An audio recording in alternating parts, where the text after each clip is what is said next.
दोस्तों कहते हैं ना कि सूरज को दीपक दिखाने से सूरज की रोशनी कम नहीं होती है, बल्कि दीपक दिखाने वाले को ही दुनिया पागल समझती है। यही कुछ हो रहा है हमारे देश में, जहां इस देश के संविधान निर्माता एवं आधुनिक भारत के जनक आदरणीय परम पूज्य बाबा साहब डॉक्टर भीमराव अंबेडकर जी को यहाँ के मनुवादियों व जातिवादियों ने बहुत दबाने की कोशिश की, उनको जनमानस के दिलो दिमाग से निकालने की कोशिश की, लेकिन वे इसमें कामयाब नहीं हो पाए।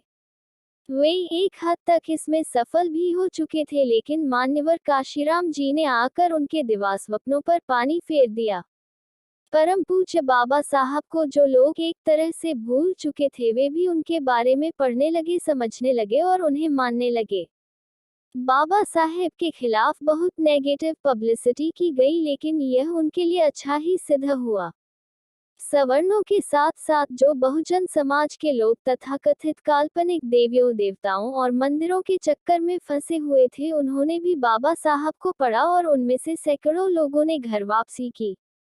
बाबा साहब आज एक बहुत बड़ा ब्रांड बन चुके हैं और अब यह मनुवादी और जातिवादियों के रोके भी नहीं रुकेंगे।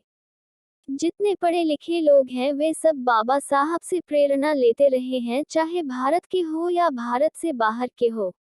आज बाबा साहब को दुनिया भर में लोग जानते हैं और उनको दुनिया की सैकड़ों यूनिवर्सिटीज में पढ़ाया जाता है। बाबा साहब की एक प्रसिद्ध किताब waiting for visa Columbia University में कई सालों से पढ़ाई जा रही है।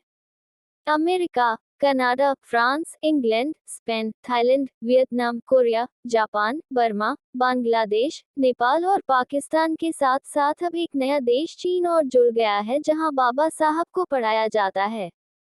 पिछले साल चीन की प्रतिष्ठित सिनजियांग यूनिवर्सिटी में बाबा साहब को पाठ्यक्रम में शामिल किया गया। और जिस देश के परम पूज्य बाबा साहब थे, वहां पर उनके मान सम्मान को सालों से ठेस पहुंचाई जा रही है, और यही कुछ दुनिया के पहले वैज्ञानिक दृष्टिकोण रखने वाले तथागत बुद्ध के साथ भी हुआ। मनुवादियों ने बुद्धिस्ट लोगों के सारे बुद्ध विहारों को कब्जे में लेकर तथाकथित काल्पनिक देवी देवताओं के मंदिर बना लिए और उनकी सहायता से लोगों के अंदर काल्पनिक देवी देवताओं और धर्म के नशे की ऐसी लत लगाई कि जिसका खामियाजा इस देश का असली शासक वर्ग यानी भारत का बहुसंख्यक समाज आज तक भुगत रहा है। समाज के बुद्धिजीवी वर्ग को अपने लोगों को बचाना होगा। परम पूज्य बाबा साहब दिन प्रतिदिन दुनिया भर में प्रसिद्ध हो रहे हैं, इस सब के लिए आप सभी को बधाई।